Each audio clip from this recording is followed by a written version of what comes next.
கடவுளா பார்த்து அனுப்பிச்சான் பண்ண பாவத்துக்கு. செந்தில் பாலாஜிக்கெல்லாம் ஒண்ணு அது கடவுள் பண்ணல. அது என்னங்க அவர் உடம்பு சரியில்லை பண்ணாரு. இந்த மாதிரி கை உடச்சு இந்த கை உடச்சுக்க வராது. நீங்க என்னங்க குண்டர் தடுப்பு சட்டம் தடுப்பு காவல் ஆணையில போட்டிருக்காங்கன்றாங்க. முதல்ல அதுவே வந்து சட்டப்படி தப்பு. வணக்கம். உலகெங்கிலும் வாழும் ஜேகே டிவி வாசக பெருமக்களுக்கு இந்த சிக்கல் தம்பியின் அன்பான வணக்கம். இன்றைக்கி நம்ம பார்க்க போகிற ஒரு முக்கியமான தலைப்பு அல்லது ஒரு சாதாரண தலைப்பு.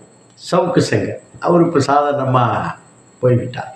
ஆமாம், தமிழ்நாட்டில் இன்னும் சொல்லப்போனால் ஆல் இண்டியா பத்திரிகைகள், ஊடகங்கள், மெயின் சேனல்ஸு, யூடியூப்பு கிட்டத்தட்ட 2000த்திற்கு மேற்பட்ட பதிவுகள் ஒரு மனிதரை பற்றி ஒரு வாரத்திற்குள் வருகிறது என்றால் அந்த மனிதர் அராஜகவாதியா அநியாயவாதியா? ஆமாம், அப்படி தான் எல்லாருமே சொல்லுகிறாங்க. அதுவும் உண்மைதான். இது ஒரு பக்கம் இருந்தாலும் இது இதெல்லாம் அத்துமீறி செய்திருக்கிறார் அப்படின்னா ஒரு மனிதனுக்கு ஒரு குறிப்பிட்ட காலகட்டத்தில் 15 வியூஸ் கூட போக மாட்டுறது, 100 வியூஸ் போக மாட்டுறது, 100 200 தாண்ட மாட்டேன், 300 இது அந்த சப்ஸ்கிரைபர்ஸ் வந்தாலும் உலகமுக செய்தியாக போகுது. காய்கறி வெட்டுறது எப்படி, முடி வெட்டுவது எப்படி, இப்படியெல்லாம் போட்டுக்கிட்டு எதை பண்ணாலும் கூட இந்த மனிதன் ஒரு முன்னாள் அரசு பணியாளர், அவர் ஒரு இளநிலை உதவியாளர், ஜெயிலுக்கு போயிட்டு வந்ததுக்கு அப்புறம் கண்ணா புண்ணான்னு அவருடைய வாசகர்களும் வியூவர்ஸும் அவருடைய ஆதரவாளர் என்பதை விட அவருக்கு சொல்வதை காலை எழுந்திரிச்சு கேட்கக்கூடிய அளவுக்கு வந்து விட்டார். இதுதான் உண்மை. இவர் இப்படியெல்லாம் தண்டிக்க வேண்டும் என்று ஒரு சாராரும், தண்டிப்பது மட்டும் இல்லை, இவர் கடுமையாக அவர் வெளியே விடக்கூடாதுங்கிறது ஒரு சாரார் தீவிரமாக. இன்னும் சொல்ல போனாக்கா யூடியூபர்ஸ் ஆல்மோஸ்ட் எல்லார் வாயிலையும் வந்துருச்சு. இதை நம்ம சம்மந்தம் இல்லைன்னு இல்லாமல் எல்லார் வாயிலையும் வந்து விட்டது. இப்படி இருக்கிறாங்க. இது ஒரு சாரார். இன்னொரு சாரார் என்ன சார், அமைதியாக பார்த்து கொண்டிருக்கிறார், என்ன நடந்து கொண்டிருக்கிறது. அப்படி ரோட்டில் ஒரு நண்பரை தூக்கி போட்டு அடித்து நொறுக்கி மூஞ்சி மூலம் உடைக்கிறான் ஒரு ஆள். என்னடா இது, இப்படி ஒரு அப்பாவி பாடை போட்டு இந்த அடி அடிச்சுட்டு கிடக்கிறான். அவனை கிட்ட போய் அடித்து பிடிச்சி பார்த்தா அவன் செய்த தவறு என்ன தெரியுமா? அந்த பையனுடைய மாமா, சொந்த தாய் மாமா, அக்கா, அவங்களுடைய அம்மாவுடைய சொந்த தம்பி, அவர் ஊர்லேருந்து அழைச்சிட்டு அவனை கடையில் வச்சு வேலை வைக்கலாம். வீட்டில் உள்ள பெண்களே ஒரு தப்பிதமாக நடக்க முயற்சிது மட்டும் இல்லாமல் பெரிய பணத்தை களவாட்டா என்று மாபெரும் குற்றம் செய்திருக்கிறார். ஆனால் ரோட்டில் போட்டு அடிக்கிறாங்க. எல்லோரும் அவர் மேல் இறக்கம் வந்து விடுகிறது. அப்புறம் தான் அது என்ன நடந்துச்சுன்னு இப்போ வெளிப்படையாது. சரி, இதில் இவரை தண்டித்தே ஆக வேண்டும் அப்படின்னு சொல்லுகிறார்கள் ஒரு தரப்பினர். ஓகே, அந்த தரப்பினர் சார்பாக நேரடியாக கேட்ட செந்தில் பாலாஜி அவர்கள் அமைச்சராக இருக்கும் பொழுதே அவரை மோடி அவர்கள் இரும்பு கரம் கொண்டு அவரை அடக்க வேண்டும் என்று ஆவலாய் பறந்தார். அமித்ஷா அவர்கள் தலைமையில் இயங்கும் அமலாக்கத்துறையை அனுப்பி அவர் மீது இல்லாத ஒரு குற்றச்சாட்டை போலியாக தயாரித்து அவரை கைது செய்தார்கள். அவரை கைது செய்து வேண்டுமென்றே திமுகவுக்கு கெட்ட பெயர் வர வேண்டும், அதனால் மக்கள் மத்தியிலே திமுக அசிங்கப்பட வேண்டும், இது ஊழல் கட்சி என்று பெயர் வர வேண்டும் என்று மோடி அவர்கள் நினைத்து திமுக தமிழகத்திலே தன்னிகர் இல்லாத கட்சியாக இருக்கின்ற காரணத்தினால் அதன் மீது சேரை வாரி இறைத்து, மலத்தை வாரி இறைத்து அதை கேவலப்படுத்த வேண்டும் என்ற ஒரு நப்பாசையின் காரணமாக ஒன்றிய பிரதமராக இருக்கின்ற மோடி அவர்கள் நேரடி பார்வையில் எல்லா வேலையும் விட்டுட்டு, ஆமாம், எல்லா வேலையும் விட்டுட்டு இதான் வேலையை அடைஞ்சிருக்கிறாரு. எல்லா வேலையில் அவருடைய முக்கியமான அஜெண்டா இதுதான். 1000 வேலை இருந்தாலும் திமுகவுக்கு கெட்ட பெயர் வர வேண்டும், இந்த வருகின்ற நாடாளுமன்ற தேர்தலில் திமுக வரக்கூடாது என்கின்ற ஒரு கெட்ட எண்ணத்தின் அடிப்படையிலே தான் அவர் இந்த நடவடிக்கை, ஒரு போலி நடவடிக்கை எடுத்து ஈடியை அனுப்பி செந்தில் பாலாஜி அவர்களை கைது செய்தார்கள். கைது செய்து கீழ் நீதிமன்றத்திலே, அதற்கு மேலே இருக்கின்ற ஹைகோர்ட்டிலே, அதற்கு மேலே இன்றைக்கு சுப்ரீம் கோர்ட் வரைக்கும் போயிருக்கிறது. நேயர்களே, அவர் என்ன தவறு செய்தார்? அவர் அதிமுக ஆட்சியிலே ஜெயலலிதா இருந்த பொழுது அவர் டிரான்ஸ்போர்ட் மந்திரியாக இருந்தாராம். டிரான்ஸ்போர்ட் மந்திரியாக இருக்கின்ற பொழுது அவர் வேலை வாங்கி தரேன் என்று அவர் லஞ்சம் பெற்றார் என்பதுதான் அவருடைய குற்றச்சாட்டு. நான் சொல்லுகிறேன், ஒரு குற்றச்சாட்டு என்பதெல்லாம் உண்மையா? வதந்திகள் 1000 வரும், கிளம்பும். நான் சாமியார் மீது கூட வதந்தி வரும், துறவி மீது கூட வதந்தி வரும். அதெல்லாம் உண்மை என்று எடுத்துக்கொள்ள முடியாது. ஆனால் திமுக என்கின்ற அரசியல் கட்சிக்கு கெட்ட பேர் எடுத்தால்தான் பாஜக தமிழ்நாட்டிலே வளரும் என்கின்ற ஒரு தீய நச்சு எண்ணத்தின் காரணமாக அந்த நாசகாரிகள் பாலாஜி பிடித்தார்கள். அவர் மீது வழக்கு போட்டார்கள். 330 நாட்கள் ஆகியிருக்கிறது. மனிதாபம் என்பது, மனிதாபிமானம் என்பது கிஞ்சிற்றும் இல்லாத மோடி இதுவரை அவரை வெளியே விடுவதற்கான நடவடிக்கையை ஈடிக்கு தரவில்லை. ஈடி ஒரே ஒரு குற்றச்சாட்டு கூட முகாந்தரம் இல்லாமல், சாட்சியம் இல்லாமல், ஒரு குற்றச்சாட்டு கூட உண்மை இல்லாமல் பொய்யான வழக்கை போட்டு வைத்திருக்கிறார்கள். இன்றைக்கு அவர்களால் சாட்சி தர முடியவில்லை, ஆதாரங்களை தர முடியவில்லை. இதனால் நாள் கடத்தி கொண்டிருக்கிறது ஈடி. அந்த ஈடி ஜாமீன் கேட்டால் தள்ளி போடுங்கள் என்கிறார்கள், தள்ளி போடுங்கள் என்கிறார்கள். நாங்கள் தவறு செய்யவில்லை என்றால் நாங்கள் ஆதாரம் தருகிறோம், தள்ளி போடுங்கள், தள்ளி போடுங்கள் என்று 1 நாளா 2 நாளா, 1 மாதமா 2 மாதமா, 330 நாட்கள் இன்றுடன் கடந்திருக்கிறது என்றால் இதில் நியாயம் இருக்கிறதா? அவர் தவறு செய்தார் என்றால் உடனே சார்ஜ் ஷீட் போடு, அவர் மீது வழக்கு நடத்து, தண்டனை கூட வாங்கி தாருங்கள் உண்மையாக இருந்தால். அது போலி என்பது நாட்டு மக்களுக்கு தெரியும். இதனால்தான் எங்களுடைய முதல்வர் கூட இப்படி வேண்டுமென்ற திமுக மீது பழி போடுவதற்காக அவர் மாற்றுக் கட்சியில் இருந்த பொழுது அந்த வழக்கு இருந்தாலும், ஆனால் இன்றைக்கு அவர் திராவிட முன்னேற்ற கழகத்தின் ஒரு அமைச்சராக இருக்கிறார். அவரை வேண்டுமென்று முடக்கி, அதுவும் கோவை மாவட்டத்திலே திமுக வெற்றி பெறுவதற்கு உறுதுணையாக இருந்தவர் பாலாஜி அவர்கள். செந்தில் பாலாஜி அவர்கள் திமுகவுடைய கோட்டையாக கோவையை மாற்றுவது பிடிக்காமல் கோவையை சார்ந்த ஆட்டுக்குட்டி அண்ணாமலை அவர்கள் அவர் மீது பொய் வழக்கு போட வேண்டும் என்று தூண்டுதல் தூண்டி இன்றைக்கு மோடி அவர்களாலும் அமித்ஷா அவர்களாலும் சித்திரவதைக்கு உள்ளாக்கி அவருடைய பெண்டு பிள்ளைகளை பிரிந்து 330 நாட்களாக உள்ளே இருக்கிறார். இப்பொழுது கூட அவருக்கு ஜாமீன் கொடுப்பதற்கு இந்த ஆட்சி தயங்குகிறது, பழி வாங்குகிறது என்றால் என்ன அர்த்தம்? அண்ணாமலையுடைய திட்டம் இது. அவர்தான் அதற்கு அடிப்படை காரணம். செந்தில் பாலாஜி மீது அவரால் அரசியல் செய்ய முடியவில்லை, அவரை எதிர்த்து அங்கே பாஜகவை வளர்க்க முடியவில்லை. திமுக கோட்டையாக இருக்கிறது. இவரை ஒழித்தால்தான் பாலாஜி, அவரை ஒழித்தால்தான் திமுக ஒழியும், அப்போதுதான் நாம் பாஜகவை வளர்க்கலாம் என்ற நப்பாசையில், கெட்ட எண்ணத்தில், துர்போதனையினால் இன்றைக்கு நடவடிக்கை எடுத்திருக்கிறார். நிச்சயமாக சொல்லுகிறேன், இத்துடன் பிஜேபி அரசு அந்த மத்திய அரசிலே, ஒன்றிய அரசிலே இருந்து தூக்கி எறியப்படும். அந்த நாள் மிக விரைவில் இருக்கிறது.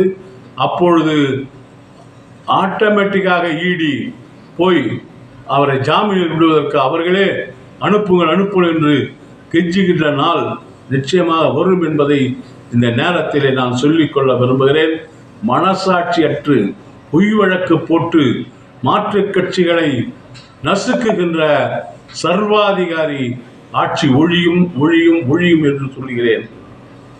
நல்லதுங்க. இப்போ நீங்கள் சொல்கிறத பார்த்தா செந்தில் பாலாஜி என்ற ஒரு இளைஞர் கொங்கு மண்டலத்தில் அவருடைய கட்சியோ அல்லது திமுக வளர்ச்சி அடைகிறத பொறுத்துக்க முடியாமல் பொய் கேஸ் போட்டுன்னு சொல்கிறீங்களா? ஆமாம், பொய் கேஸ் போட்டு உள்ளே வச்சாச்சு. இதை வந்து 330 நாட்கள் நீங்கள் சொன்ன மாதிரி இருந்து இன்றைக்கி போகிறப்ப அது கூட சுப்ரீம் கோர்ட்டு போய் வாய்தா வாங்கிட்டு இருக்காங்க. சரி, இது ஒரு பக்கம். இது வந்து ஒரு நல்ல மனிதர், ஒரு இளைஞர் செய்கிறார்கள். இப்போ அண்மை காலத்தில் இந்த சவுக்கு சங்கர்னு ஒரு பர்சன் இருக்கிறார்ல, அது இப்போ பிடிச்சி வச்சுருக்காங்க போல இருக்க. அது இப்படி சவுக்கு சங்கர் என்பவர், அதாவது நீங்கள் அந்த காலத்தில் நீங்கள் படித்திருப்பீர்கள், இந்து நேஷன் ஒரு மஞ்சள் பத்திரிக்கை வரும். அதில் லக்ஷ்மிகாந்தன் ஒருத்தர், அவர் அப்படி தான் பொய்யான செய்திகளை போடுவார். அதனால் ஒரு பெரிய நடிகர் பாகவதர், அவர் அன்னைக்கு நம்பர் 1 நடிகர், என்கேடி பாகவதர் என்று சொல்வார்கள், தியாகராஜா பாகவதர். அவர் அதற்கு பிறகு அவருடன் இணைத்து என்எஸ்கே, எவ்வளோ பெரிய நகைச்சுவை சக்கரவர்த்தி, இவர்களெல்லாம் அந்த மஞ்சள் பத்திரிகையால் பாதிக்கப்பட்டவர்கள். அதே போல்தான் அன்றைக்கு மஞ்சள் பத்திரிகை, இன்றைக்கு மஞ்சள் சேனலை நடத்தி கொண்டிருக்கிறார் சவுக்கு சங்கர். சவுக்கு சங்கர் ஒரு காலத்திலே அரசு ஊழியராக அவர் சேர்க்கப்பட்டார். அதுவும் காவல்துறையிலே சேர்க்கப்பட்டார். எப்படி சேர்க்கப்பட்டார் என்றால், அவருடைய தந்தையார் ஐஜி ஆபீஸில் தட்டச்சராக, டைப்பிஸ்டாக பணியாற்றி கொண்டு வருகிறார். திடீரென்று ஒரு நாள் அவர் அகால மரணம் அடைந்து விட்டார். அகால மரணம் அடைந்து விட்டால் 2001 அன்றைக்கு நம்முடைய தலைவர் கலைஞர் அவர்கள் ஆட்சியில் இருக்கிறார். அவர் ஆட்சியில் இருக்கிற பொழுது அவர் இறந்து விட்டார். அப்போது கருணை அடிப்படையிலே அப்பாவுக்கு பதில் அந்த பையனுக்கு அதுதான் சவுக்கு சங்கர் அப்பொழுது சவுக்கெல்லாம் இல்லை, அவருக்கு கொடுக்கிறார் வேலை. அப்பொழுது சவுக்கு சங்கருக்கு என்ன வயது தெரியுங்களா? 17 வயது. 17 வயதிலே ஒருவர் அரசு ஊழியராக வர முடியாது, 18 வயது ஆக வேண்டும். அப்பொழுது கலைஞர் பாய்ஸ் சர்வீஸ் என்ற ஒரு சர்வீஸில் அவருக்கு கொடுங்கள், சர்வீஸ் கவுண்ட் ஆகணும் பரவாயில்லை, அந்த குடும்பம் உண்மையான காவல்துறைக்கு சப்போர்ட்டான குடும்பம், அவங்க அப்பா செய்த சேவையெல்லாம் மனதிலே வைத்து அவருக்கு 17 வயது இருந்தாலும் பாய்ஸ் சர்வீஸில் வேலை கொடுங்கள் என்று வேலை கொடுத்தார்கள். அவர் அப்பொழுது கொஞ்சம் கொஞ்சமாக தட்டச்செல்லாம் முடிக்கிறார். முடித்த பிறகு அவருக்கு அதே துறையில் அவங்க அப்பா வேலை செய்த vigilance and anti corruption IG ஆஃபீஸில் அதிலேயே அவருக்கு தட்டச்சல் வேலையை கொடுக்குறாங்க. அப்போ அந்த குடும்பத்து மேலே எவ்வளவு நம்பிக்கை வச்சிருந்தது காவல்துறை, தமிழக அரசு, அன்னைக்கு தலைவர் கலைஞர் அவர்கள் முதல்வர் எவ்வளோ நம்பிக்கை வச்சுருந்தாங்க. அவருக்கு அங்கே கொடுத்தா அவருக்கு துரோக சிந்தனை வளர்ந்ததுங்க. அன்னைக்கே 7 வயசில் சேர்றாருங்க. சேர்ந்தவருக்கு உடனே என்ன ஆகுதுன்னா, பணம் சேர்க்கணும், நம்ம வசதி ஆகணும், நிறைய கார் பங்களா வீடு வசதியோடு ஆகணுன்ட்டு விஜிலன்ஸ் ஆன்டி கரப்ஷனுக்கு எல்லா துறையில் இருந்தும் டைப் ரைட்டிங்க்கு தான் வரும் ஃபைல்ஸ், மொத்த ஃபைல் வரும். ஏன்னா டைப் படித்து கொடுக்குறதுக்காக, டைப் படிக்கிறதுக்காக செக்ஷனுக்கு வருது, டைப்பிங் செல்லுக்கு. அப்போது அதை என்ன பண்ணுறாருன்னா, அந்த ஃபைலில் இருக்கிற மேட்டரெல்லாம் வெளியில் கசைய விடுறாரு, பத்திரிக்கைக்காரர்கள் கொடுக்குறாரு, மற்ற ஆப்போசிட் பார்ட்டி யாரும் அவங்களுக்கு கொடுக்குறாரு. இப்படி கொடுத்து அவர் காசு வாங்கி அவர் தன்னை வளப்படுத்திக்கிறாரு. அப்போது அரசாங்கத்தில், அதுவும் காவல்துறையில், நம்மளுடைய காவல்துறையுடைய விஷயம்லாம் எப்படி வெளியில் லீக் அவுட் ஆகுது, நம்ம ஒரு வழக்கு போட போகிறோன்னா எப்படி முன்னாடியே அவங்க தெரிஞ்சுக்கிறாங்க, என்ன ஏது, அதாவது என்னென்ன இருக்கோ அதெல்லாம் எப்படி தெரிஞ்சுக்கிறாங்க, அந்த ஸ்டோர்ஸ் எப்படி அவங்களுக்கு போகுது என்று காவல்துறை விசாரணை போடுறான். விசாரணை போட்டு எல்லா செக்ஷன் ஃபைல்ஸ் எல்லாத்தையும் துருவி ஆரம்பிக்கிறான். ஒரு செக்ஷனில் ஒரு கிளார்க்கு தான் அப்புறம் ஒரு சப்ஜெக்ட் தான் இருக்கும், எல்லா சப்ஜெக்டும் இருக்காது. அவன் அதே மாதிரி ஒரு செக்ஷனில் ஒரு சப்ஜெக்ட் தான் பார்ப்பான். ஆனால் டைப்பிங் செல்லில் எல்லா சப்ஜெக்ட் ஃபைலும் வரும். அப்படி வரப்போ இந்த செக்ஷனில் இருந்து தான் அது போகுதுன்றதை புரிஞ்சுக்கிட்டு இன்னும் டீப்பாக என்கொயரி பண்ணால் அவங்க கண்ணி வச்சு பிடிக்கிறாங்க. இதை யாருன்னு சொல்லி செட்டப் பண்ணி பிடிக்கிறப்போ இன்றைக்கு இருக்கிற சவுக்கு சங்கர், அந்த சங்கர் தான் மாற்றுறாருங்க. அன்றைக்கி வெறும் சங்கர், தட்டச்சர் சங்கர், அவர் தான் மாற்றுறார். இப்படி காவல்துறையினுடைய ரகசியங்களை அவர் காசுக்கு வெளியே விட்டது எவ்வளவு பெரிய தேச துரோகம், செய்கின்ற பணியிலே எப்படிப்பட்ட அநியாய விசுவாசம் இல்லாத ஒருவர் என்பதை நீங்கள் புரிந்து கொள்ள வேண்டும். அந்த சவுக்கு சங்கரை டிஸ்மிஸ் செய்கிறார்கள். அதான செஞ்சாலும் வேலையை விட்டு எடுத்துடுறாங்க. வேலையை விட்டு எடுத்து அவரை சிறைச்சாலையில் போடுறாங்க. சிறைச்சாலையில் இருந்துட்டு அவருடைய பீரியடு முடியுது. சிறைச்சாலையில் அவருடைய எத்தனை மாதங்கள் இருக்கிற முடிஞ்ச பிறகு வெளியில் வர்றாரு. வெளியில் வந்தவர் சில ரிப்போர்ட்டர் கூட சேர்ந்துக்கின்னு அவர் அதை நம்ம குறிப்பாக சொல்லணும்னா அன்பழகன் அவர் பேர். அவர் நக்கீரனில் இருந்தார். அவர் இந்த மாதிரி செய்தியெல்லாம் மிரட்டுறது, ஏதாவது ஒரு செய்தி எடுத்தால் அந்த செய்திக்கு உரியவனை மிரட்டி பிளாக்மெயிலர் கரெக்டாக சொன்னீங்க, பிளாக்மெயில் பண்ணி அவங்ககிட்ட காசு வாங்கிக்கின்னு அது மாதிரி செஞ்சுட்டு வந்து நக்கீரன் விஷயம் தெரிஞ்சு அவரை டிஸ்மிஸ் பண்ணி அனுப்பிச்சிட்டாங்க நக்கீரனை விட்டு. இவங்கெல்லாம் போயிட்டு நம்ம இதுவில் பத்திரிகையாளருடைய கிளப் இருக்குது, ரிப்போர்ட்டர்ஸ் கிளப்பு, அந்த கிளப்பில் சென்னையில் இருக்குங்க. அதில் போய் எல்லாரும் ஒன்றா சேர்ந்து தண்ணி கிண்ணி அடிச்சுக்கின்னு ஒருத்தன் அந்த மாதிரி பிளாக்மெயில் பண்ணி காசு கொடுக்கறத தெரிஞ்சுக்கிட்டு அதில் இவர் ட்ரைனிங் ஆகி இவர் வந்து என்ன பண்ணார், யூடியூப் சேனல் ஆரம்பிக்கிறார். சவுக்கு மீடியா அதே போல் சவுக்கு வாய்ஸ் ஆஃப் சவுக்கு இப்படி ஆரம்பித்து ஒவ்வொருத்தரையும் மிரட்டி காசு கேட்கிறார். ஒரு முறை ஒரு ஜட்ஜி, அந்த ஜட்ஜி பேர் வேணால் அவர்கிட்ட என்னன்னா அவரை பற்றி தவறாக போட்டு அவர்கிட்ட வேலை செய்கிற ஒரு ஆள்டி யாருன்னா அவங்க வந்து ஒரு பெண்மணி அந்த பெண்மணி 3ஆம் பாலினத்தவர்.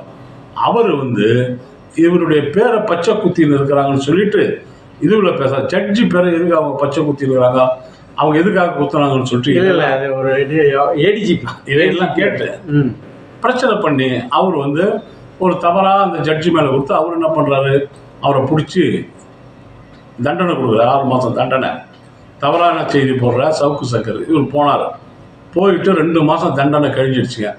அதுக்கப்புறம் நான் பண்ணது தப்பு, இனிமேல் நான் செய்ய மாட்டேன், என்னை மன்னிச்சிருங்க நான் தெரியாத பண்ணிட்டேன்னு சொல்லிட்டு லெட்ரு எழுதி கொடுத்துட்டு அதுக்கப்புறம் கடலூர் ஜெயிலேருந்து வெளியில் வராருங்க. லெட்ரு எழுதி கொடுத்தா? ஆமாம், லெட்ரு எழுதி கொடுத்து கோர்ட்டில் சுப்ரீம் கோர்ட்டுக்கு போய் இவரை விட மேல் கோர்ட்டுக்கு போய் அவங்க தீர்ப்பு கொடுக்குறாங்க. சரி மன்னிச்சிட்டாரு, அதனால் தண்டனை 2 மாதம் குறைச்சிட்டு மீதியை வந்து விட்டுடலாம்னு சொல்லிட்டு அவங்க கொடுத்த பிறகு அவர் 2 மாதத்தில் ரிலீஸ் பண்ணுறாரு. அதே மாதிரி நம்ம இவருக்கு பண்ண வேண்டியது, நம்ம செந்தில் பாலாஜி அவர் தப்பே பண்ணலையாங்க. இவன் தப்பு பண்ணிட்டு தண்டனை அனுபவிக்கிறான். என்னங்க செந்தில் பாலாஜி தண்டனையே இல்லையாங்க அவருக்கு, தப்பே பண்ணல, அவரை போய் எதுக்கு என்னங்க நீங்க? சரி இவர் வந்து தப்பு பண்ணி தண்டனை அனுபவிக்கிறப்ப என்ன மன்னிச்சிருங்கன்றாரு, புரியுதுங்களா? அதுக்கப்புறமா இவர் வெளியில் வர்றார். வெளியில் வந்துட்ட பிறகு சும்மா இல்லை, இதையே கண்டினியூ பண்ணுறாரு. யாரை பேசுறது, எப்படிப்பட்டவங்களை பேசுறதுல சமுதாயத்தில் மிகப்பெரிய இடத்துல இருந்தாங்க பாருங்கள், அவங்கள பேசுறது இவங்கள பேசுறதுன்னு எந்தெந்த இடத்துல பேசி இப்போ ஒருத்தரை பேசிட்டு ஒருத்தர்கிட்ட காசு வாங்குறது. இப்போ எடப்பாடி காசு கொடுத்தாருன்னா முதலமைச்சரை பேசுவார். அதே போல் எடப்பாடிக்கு அவர் கைப்பாவையாக எடப்பாடி இவரை வந்து கையில் வச்சுன்னு இருக்கார். அதனால் இவருக்கு வந்து தேர்தல் நேரத்தில் கூட பல வசதிகள் வாய்ப்புகள் பல பணங்களை கொடுத்து அவருடைய மீடியாவில் அந்த ஏடிஎம்கே வேட்பாளரெல்லாம் அவர் வந்து மக்கள் மத்தியில் அதெல்லாம் விளம்பரப்படுத்துறதுக்காக பண்ணி கொடுத்தாங்க. போனால் வந்தேன். அதுக்கப்புறம் எதுக்கு இந்த அருணனை போய், அருணன் யார், சாதாரண சட்ட ஒழுங்கை காப்பாற்ற வேண்டிய இடத்துல இருக்கின்ற ஒரு அதிகாரி, சாதாரண அதிகாரியில் ஏடிஜிபி. அவரை போய் நீ சொல்கிறன்னா உன் தகுதினா அவர் தகுதினா, உன் வேலையை காட்டிட்ட சவுக்கு சங்கர்ன்ற மீடியா என் தகுதின்னு அவரை பற்றி அனாவசியமாக சொல்கிறேன். எஸ்ஐ பொம்பளைங்கள்லாம் வந்து அவர்கிட்ட போகிறாங்க, அவர்கிட்ட சிரித்து பேசுகிறாங்க, எல்லா லேடிஸுக்கும் அவர் மேலே காதல் இருக்குது அப்படி இப்படின்னு ஒரு அதிகாரியை பேசினா அவனுடைய பேர் எந்த அளவுக்கு கெடும். அவன் பேர் கெட்டால் இந்த அரசனுடைய பேர் கெடும்.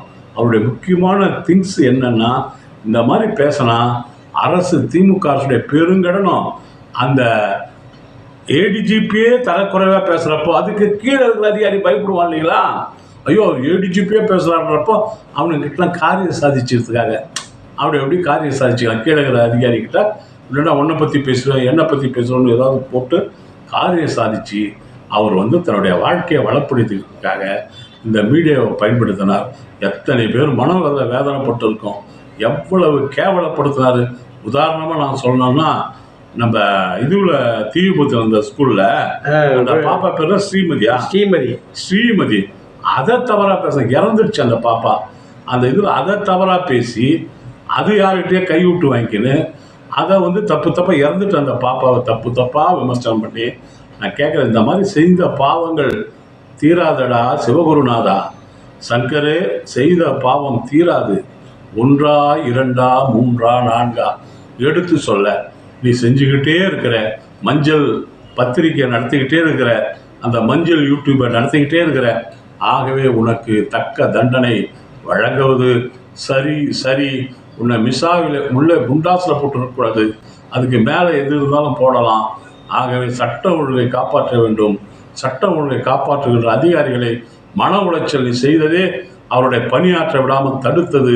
அதுக்கு தனியாக அவனுக்கு ஒரு செக்ஷன் போடணும் என்று சொல்லி இல்லை இது போல அதோட இப்போ இந்த கஞ்சா கேஸ் அந்த மாதிரி சில விஷயங்கள்லாம் பண்ணிட்டு கிடக்குறாங்க போல இருக்க.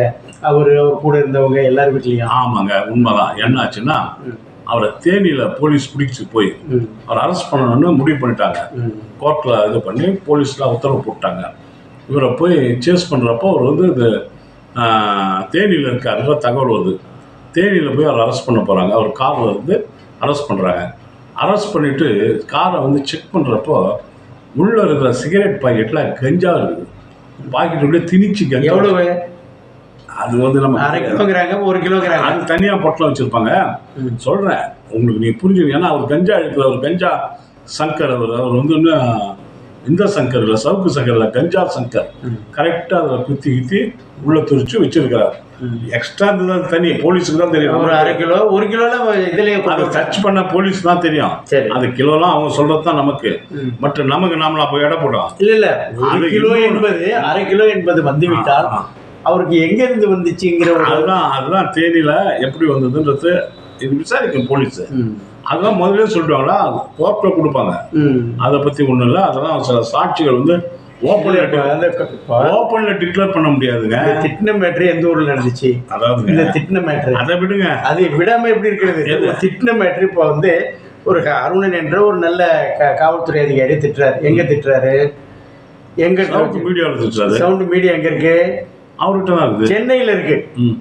இதை கொண்டு போய் அங்கே போய் அரெஸ்ட் பண்ணுறாங்க, பிடிச்சாங்க, ஓகே. கோயம்புத்தூரில் கொண்டு போய் ஏன் பண்ணுறாங்க? இப்போ கேட்டீங்களா, சரியான கேள்வி. ராகுல் காந்தி வந்து எங்கே பேசினாரு? ராகுல் காந்தி மோடிட்டு எங்க பேசினாரு? அங்க இன்னொரு இடத்துல பேசினாரு. பெங்களூர் கர்நாடகாவில் பேசினாரு. சொல்லுங்க, அவர் வழக்கு எங்க போட்டாங்க? குஜராத்ல போட்டாங்க. அப்புறம் நான் கம்முன்னு பாருங்க. இல்ல தவறு இல்லைங்க.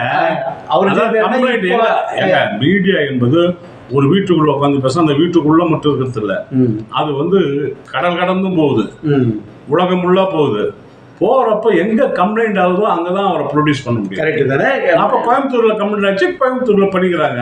சரி, கரெக்ட் தானே? அதப்ப எதுக்கு நீங்க சரி ஊம குத்தா குத்தி ஊமக்குத்துல மாங்குத்து மங்குத்து குத்தி கையகால உடச்சு வச்சிருக்காங்க. மங்குத்து இல்ல, அந்த வண்டி ஆக்சிடென்ட் ஆயிடுச்சு, அது அடிப்பட்டது தான் இருக்கு. சரி விட்டுருங்க. இப்ப இந்த கைகால உடைச்சு கைகாலம் யாரும் உடைக்கல.